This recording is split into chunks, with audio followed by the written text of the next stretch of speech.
Good evening. This is All India Radio. I'm Abhishek Mukhopadhyay and with me is R.S. Raghu with the evening news.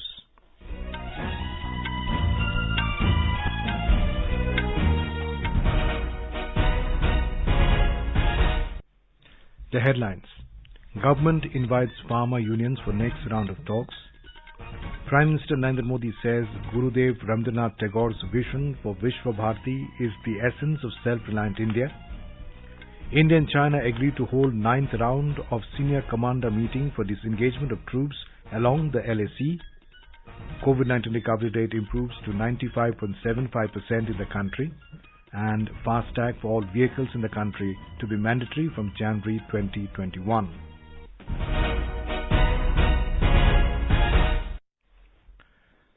As the nation fights the COVID-19 pandemic, we begin with a message of precaution to stay safe and protected by following these 3 simple steps.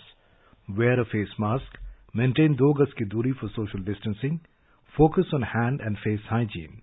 And now the news. Central government has written to farmer unions inviting them for talks and reiterated its commitment to discuss and find solution to all the issues raised by them. It has asked them to decide the date and time for the next round of talks.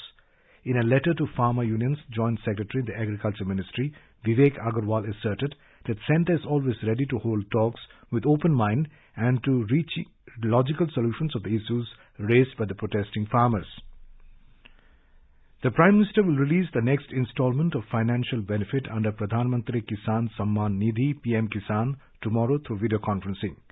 With the push of a button, the Prime Minister will enable the transfer of more than 18,000 crore rupees to more than 9 crore beneficiary farmer families.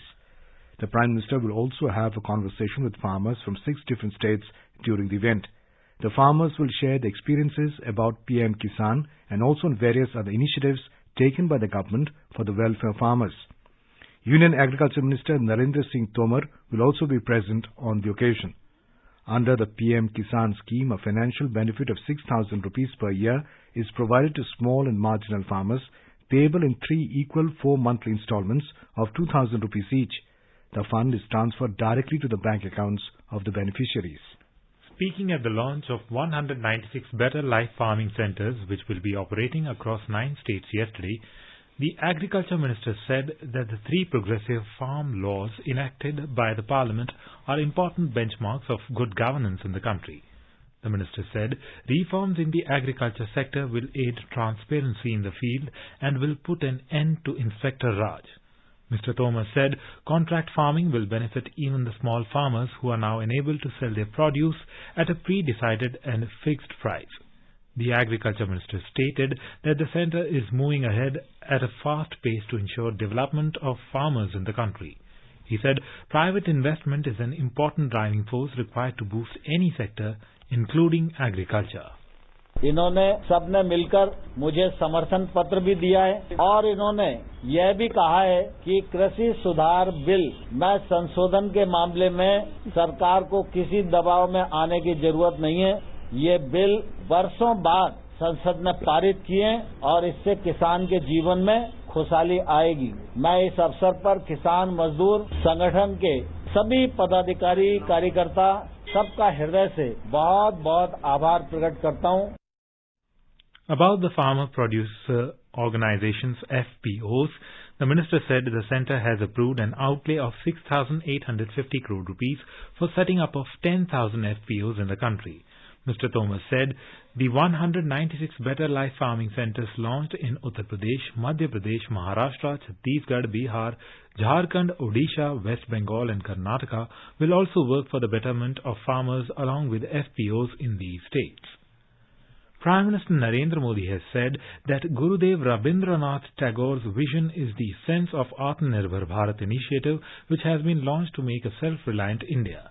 He said that Atmanirbhar Bharat is the initiative for India's prosperity which will aid in global prosperity. विश्व भारती के लिए गुरुदेव का vision आत्मनिर्भर भारत का भी सार है। आत्मनिर्भर भारत अभियान भी विश्व कल्याण के लिए भारत के कल्याण का मार्ग है।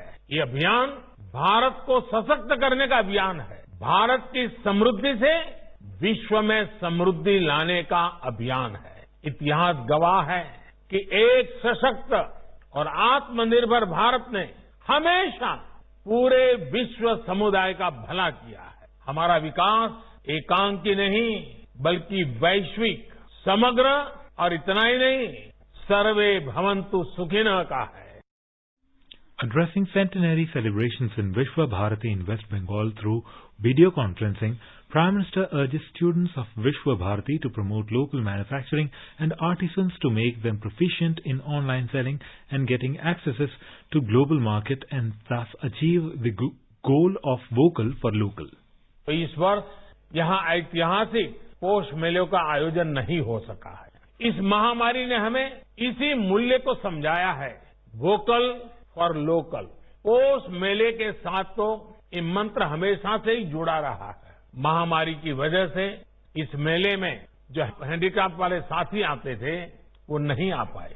जब हम आत्मनिर्भरता की बात कर रहे हैं तो सबसे पहले मेरा एक आग्रह पर आप सब मेरी मदद कीजिए। विश्व भारती के छात्र छात्राएं पोष मेले में आने वाले आर्टिस्टों से संपर्क करें और इन गरीब कलाकारों की कलाकृतियां ऑनलाइन कैसे बिक सकती है, सोशल मीडिया की इसमें क्या मदद की जा सकती है, इस पर काम करें।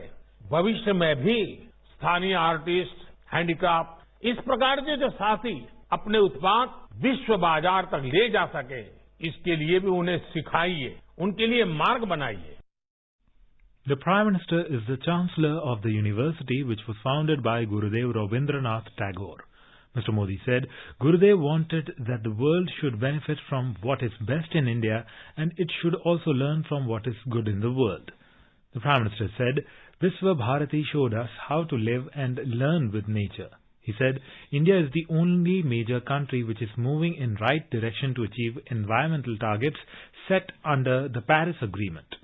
He asserted that India is also leading the world in environmental protection through International Solar Alliance.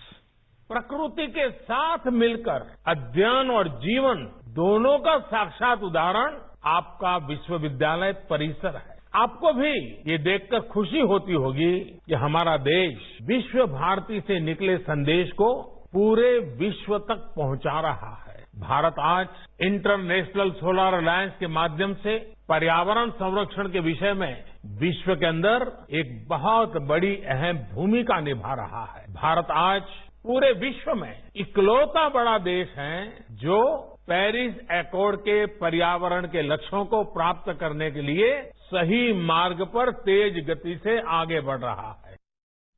The Prime Minister said, Vishwa Bharati has an important role in the implementation of National Education Policy NEP.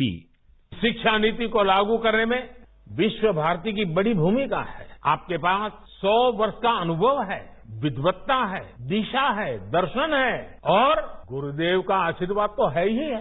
जितने ज्यादा शिक्षा संस्थानों से विश्व भारती का इस बारे में संवाद होगा, अन्य संस्थाओं की भी समझ बढ़ेगी, उन्हें आसानी होगी। Recalling India's freedom struggle, Mr. Modi said, Bhakti movement in Bengal united the country. The movement for learning gave intellectual strength and added new energy in knowledge movement of India. The News Services Division of All India Radio broadcasts weekly Sanskrit program Sanskrit Saptahiki at 11:20 a.m. on Saturday and Sunday. In this week's program, Education Minister Dr. Ramesh Pokhriyal Nishank will share his thoughts on the global and scientific role of Sanskrit. He also extended good wishes over the broadcast of the 25th edition of the program last week. Sanskrit केवल भाषा ही नहीं बल्कि भारत की प्राण शक्ति भी है। एक भारत श्रेष्ठ भारत के संधान की शक्ति संस्कृत भाषा में पाई जाती है। मुझे खुशी है कि आकाशवाणी के द्वारा संस्कृत में प्रसारित साप्ताहिक कार्यक्रम संस्कृत साप्ताहिकी की यात्रा का ये 25वां संस्करण है। मैं इस 25वें संस्करण के लिए आकाशवाणी का अभिनंदन करता हूँ। पूरे देश और दुनिया ने आकाशवाणी के इस संस्कृत कार्यक्रमों की भूरी भूरी प्रशंसा की है। साप्ताहिकी के सभी सदस्यों को मैं शुभकामना देना चाहता हूँ। The program can be heard on 100.1 FM AIR News Live 24/7 channel. The Minister of External Affairs has said that India and China have agreed to hold 9th round of senior commander meeting very soon for the early and complete disengagement of troops along the LAC. The ministry said the meeting will be held in accordance with the bilateral agreements and protocols between the two countries. Briefing media in New Delhi today, Ministry of External Affairs spokesperson Anurag Srivastav said India and China continue to maintain communication channels through diplomatic and military channels. He added that discussions have helped both sides to enhance understanding of each other's position, and a meeting of the Working Mechanism for Consultation and Coordination WMCC on India-China border affairs took place on the 18th of December in this month. India and China continue to maintain communication through diplomatic and military channels. These discussions have helped both sides to enhance understanding of each other's positions. As you are aware, a meeting of the WMCC on India-China border affairs took place on the 18th of December. And the two sides have agreed that the next, which is the 9th round of senior commanders meeting, should be held at an early date so that both sides can work towards an early and complete disengagement of troops along the LAC in accordance with the existing bilateral agreements and protocols and fully restore peace and tranquility. On the recent political development in Nepal, the spokesperson said that these are internal matters of Nepal to decide as per its democratic processes. He said that India will continue to support Nepal and its people in moving forward on the path of peace, prosperity and development. Mr. Srivastav informed that India is looking forward to welcome the British Prime Minister Boris Johnson as a chief guest at the Republic Day Parade in Delhi next month. Dr. Mukesh Sharma, Dean of NMIMS School of Branding and Advertising and former Director General of Doordarshan, has said that the Union Cabinet's decision to merge film media units is a big step by the centre. He said converging all these media units under a single umbrella will revive them, and it is going to be a win-win situation for the film industry. The merger of these media units is a huge step by the government. Limitations notwithstanding, all these institutions had developed distinct identity in their respective areas over the years, but also lost those identities due to new technologies which they could not fathom. I hope converging them under one umbrella will revive them. It's a win-win situation for the film industry and also for these media units. I welcome this. My best wishes. Development of films will be more balanced, said film producer Mr. Mihir Bhuta. He said it will be an advantageous move for the people involved in the film industry. The most important aspect of governance is coordination between the various administrative units, film certification and Children's Film Society. People working in films face this problem of lack of coordination since ever. Now that every aspect of the film industry is placed under one umbrella, it will be definitely advantageous for the people involved in film production. The development of films will be more balanced and rapid due to this. This move was long awaited, and I thank the government for ultimately bringing it through. The merging of film media units will create a lot of synergy, said Mr. Sanskar Desai, a documentary filmmaker and General Secretary of the Indian Documentary Producers Association.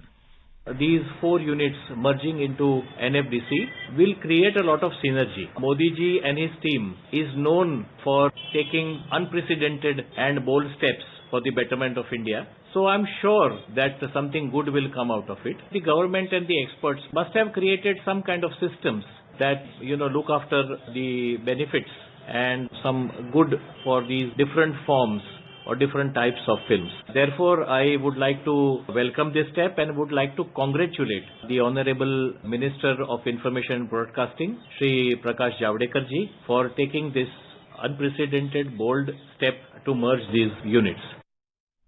In our special series Year-Ender 2020 today, we bring you a report on Pradhan Mantri Awas Yojana Gramin, PMAY. Prime Minister Narendra Modi had launched PMAY Gramin on 20th November 2016 with an aim of providing housing for all in rural areas. On the 20th of last month, the scheme completed 4 years. Addressing a public meeting in Agra after launching the rural housing scheme, Prime Minister Narendra Modi had said that the government wants every Indian to have a house by 2022, and PMAY Gramin will benefit the working class, farmers and the deprived. 2022 में जब हमारा देश आजादी के 75 साल मनाता होगा, तब हिंदुस्तान के गरीब से गरीब के पास अपना खुद का घर होना चाहिए। ये संकल्प लेकर के मैं काम कर रहा हूं। आज हमारे नरेंद्र सिंह जी तोमर के नेतृत्व में, उनके साथी श्रीमान रामकृपाल यादव जी के नेतृत्व में प्रधानमंत्री ग्रामीण आवास योजना का मुझे शिलान्यास करने का सौभाग्य मिला। सच्चे अर्थ में घर बनाने का काम प्रधानमंत्री ग्रामीण आवास योजना के तहत पूरे देश के लिए योजना को उत्तर प्रदेश की आगरा की धरती से मैं प्रारंभ कर रहा हूं। Rural Development Minister Narendra Singh Tomar said Pradhan Mantri Awas Yojana Grameen has immensely benefited the rural population. प्रधानमंत्री आवास योजना ग्रामीण का संचालन भारत सरकार का ग्रामीण विकास मंत्रालय करता है। इस योजना को प्रधानमंत्री नरेंद्र मोदी जी ने परिमार्जित भी किया। तो गांव में जो व्यक्ति निवास कर रहा है उसको अपना घर हो, घर में रसोई हो, रसोई बनाने के लिए गैस का सिलेंडर हो और घर में रोशनी के लिए बिजली हो, तो एक व्यक्ति की जो मौलिक आवश्यकताएं हैं उन आवश्यकताओं को पूर्ण करने का काम प्रधानमंत्री नरेंद्र मोदी जी के नेतृत्व में इस देश में बहुत सफलतापूर्वक संपन्न किया जा रहा है। Our correspondent reports that the program envisages the completion of 2.95 crore houses in rural areas with all basic amenities by the year 2022. Under PMAYG, houses are being constructed with new technologies and amenities like water, gas, toilet and electricity supply. In the first phase of the scheme from 2016-17 to 2018-19, a target for construction of 1 crore Pakka houses were set. In the second phase of the scheme, starting from 2019-20 to 2021-22, the target of construction of the remaining 1.95 crore houses has been set. As on date, a total of 1.75 crore Pradhan Mantri Awas Yojana Grameen houses has been sanctioned and 1.2 crore houses have been completed against the allocated cumulative target of 2.26 crore houses. Under PMAYG, the minimum size of a house has also been increased to 25 square meters. Government has ensured that all houses constructed under PMAYG are designed properly by experts who have made it on the basis of topology and they are climate resistant homes. The selection of beneficiaries through a 3-stage validation, that is socio-economic caste census 2011, Gram Sabha and geotagging, has ensured selection of the poorest of the poor under PMAYG. The increased pace of work has been reflected in the NI PFP study, which indicated 114 days as average completion time for PMAYG as compared to 314 days earlier. The entire payments are through IT and DBT mode with Aadhaar-linked bank accounts with consent to ensure complete transparency and accountability. Anupam Mishra, AIR News, Delhi. You are listening to the evening news on All India Radio. A reminder of the headlines before we move on. Government invites farmer unions for next round of talks. Prime Minister Narendra Modi says Gurudev Rabindranath Tagore's vision for Vishwa Bharati is the sense of self-reliant India. India and China agreed to hold 9th round of senior commander meeting for disengagement of troops along the LAC. COVID-19 recovery rate improves to 95.75% in the country. FASTag for all vehicles in the country to be mandatory from January 2021. For quick news updates round the clock, follow us on our Twitter handle at AIR News Alerts. चलो मिलकर एक शुरुआत करें, चलो एक फैसला आज करें, मास्क नहीं तो टोकेंगे, कोरोना को रोकेंगे, चलो एक इरादा करते हैं, चलो खुद से वादा करते हैं, मास्क नहीं तो टोकेंगे, कोरोना को रोकेंगे। India has crossed a significant milestone in its fight against COVID. With a continuous decline in the number of active corona cases, the active caseload in the country today has further decreased to stand at 2.80%. The active cases in the country witnessed a decline of nearly 5,400 cases in the past 24 hours to stand at around 2,83,000. The number of new daily cases remained even below 25,000, with 24,712 cases been reported in the last 24 hours. The national cumulative recovery rate is also further improved to be at 95.75%, with a recovery of over 96,93,000 people so far. With a recovery of nearly 30,000 people in the last 24 hours, the number of daily recoveries continue to outnumber the new daily cases. Government has dismissed a Hindi daily report which claimed that half of coronavirus positive travellers from UK are infected with the new strain. The Press Information Bureau has termed the report as incorrect. It said that genome sequence remains to be established to identify new strains of the virus in the travellers. A total of 1,063 new confirmed cases of coronavirus infection were reported in Delhi during the last 24 hours, taking the total number of cases to over 6,20,000. Delhi government said that over 6,02,000 people affected with coronavirus have been cured so far. In the last 24 hours, 1,120 people recovered and 37 deaths were reported in the city, taking the toll to 10,384. Presently, the total number of active cases in the national capital is 7,909. Maharashtra today reported 3,580 new cases of COVID-19, taking its tally to 19,09,951.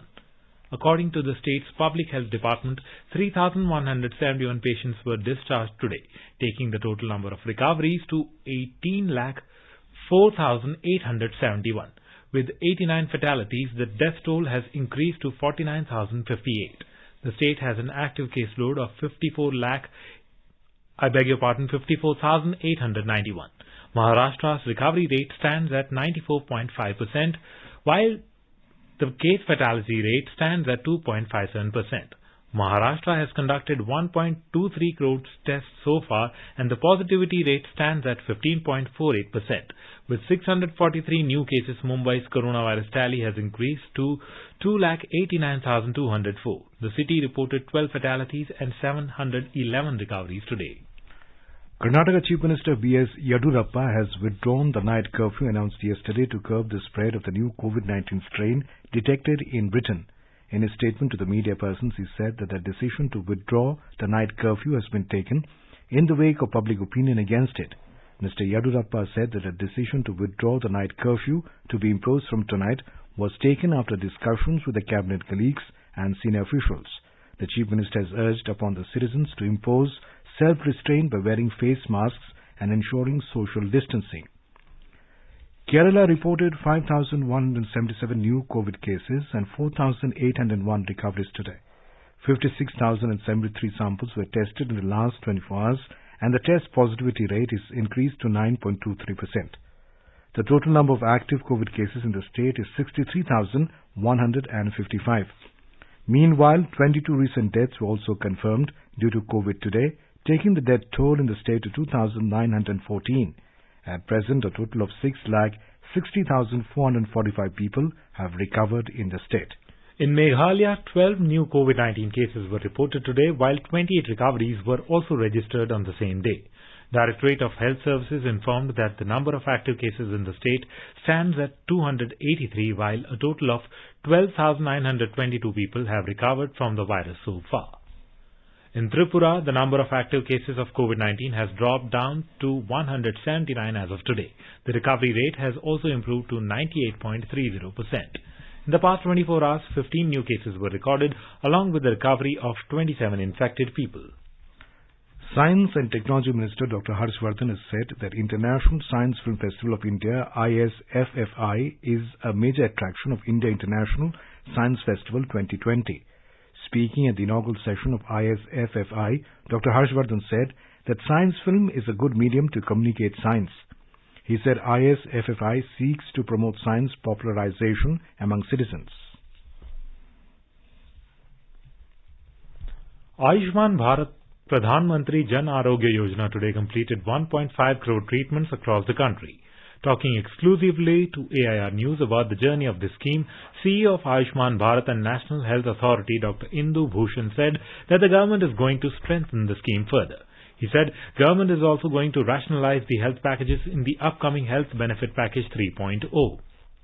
we are very proud to share that we have completed more than 1.5 crore treatment today. We are going to be strengthening the scheme further. One thing also I want to share is that because of COVID, the number of treatments per month had come down because many people didn't want to go to hospitals and many hospitals in fact had closed. But now we have bounced back and number of treatments every month are almost at the same level as the pre-COVID level, and we are going to be further strengthening the scheme and ensuring that it reaches the last mile.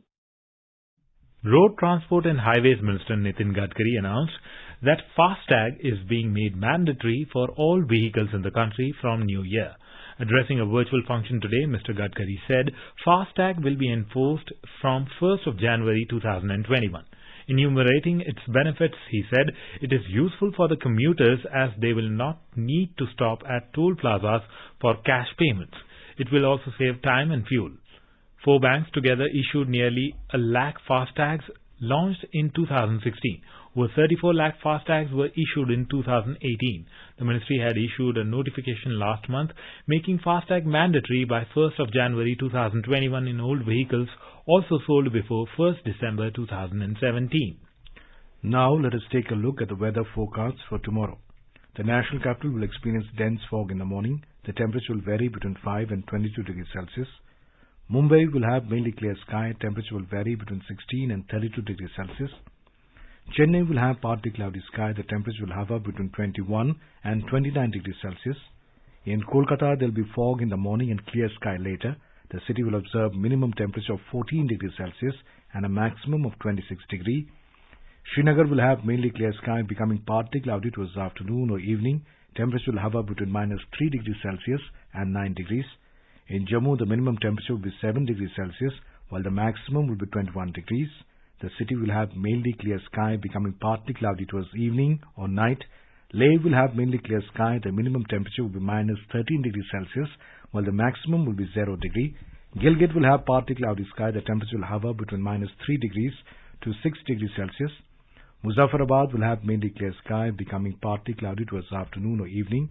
The temperature will move between 1 to 13 degrees Celsius. In Dehradun, the temperature will hover between 5 and 22 degrees Celsius. The city will have mainly clear sky. Chandigarh will have mainly clear sky. The temperature is likely to hover from 5 to 20 degrees Celsius. In Hyderabad, the minimum temperature will be 14 degrees Celsius while the maximum 29 degrees. The city will witness shallow fog. Ahmedabad will witness mainly clear sky. The minimum temperature will be 13 degrees Celsius while maximum will be 30 degrees. Patna will experience fog in the morning. The minimum temperature will move between 8 degrees Celsius to 24 degrees. And in Guwahati, there will be fog in the early morning. The minimum temperature was 13 degrees Celsius while the maximum will be 25 degrees. Bharatiya Janata Party today attacked Congress leader Rahul Gandhi for making baseless allegations on the issue of farmers. Addressing the media in New Delhi, BJP national spokesperson Dr. Sudhanshu Trivedi said that Rahul Gandhi always says that Congress is with farmers, but why the APMC Act is not present in Kerala, from where he is a member of Parliament.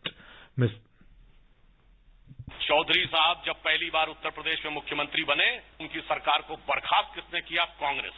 Chaudhary साहब की सरकार बर्खास्त करने वाले, चौधरी साहब को 1979 में धोखा देने वाले, चौधरी साहब को जेल में डालने वाले, चौधरी साहब के ऊपर देशद्रोह के केस लगाने वाले, वो अगर आज आकर ये कहते हैं कि हम किसान दिवस पर किसानों के साथ खड़े हैं, तो मेरा किसान भाइयों से विनम्र निवेदन है कि इनकी फितरत को पहचानिए। President and Vice President have greeted the people on the eve of Christmas. In his message, President Ramnath Kovind said, Christmas is an occasion to celebrate with joy and fervor the birth of Lord Jesus Christ. The festival fills people's lives with peace, goodwill and compassion. Mr. Kovind hoped that this festival will nurture peace throughout the world and help maintain harmony in mankind. Vice President M. Venkaiah Naidu said the festival reaffirms our faith in the values of compassion and forgiveness taught by Lord Jesus for the enlightenment of humanity. And now, before we end the bulletin, the headlines once again. Government invites farmer unions for next round of talks. Prime Minister Narendra Modi says Gurudev Rabindranath Tagore's vision for Vishwa Bharati is the essence of self-reliant India. India and China agreed to hold 9th round of senior commander meeting for disengagement of troops along the LAC. COVID-19 recovery rate improves to 95.75% in the country. and FASTag for all vehicles in the country to be mandatory from January 2021. And for details of these stories and more, log on to our website www.newsonair.com and News on AIR app. And with that, we end the evening news. Good night.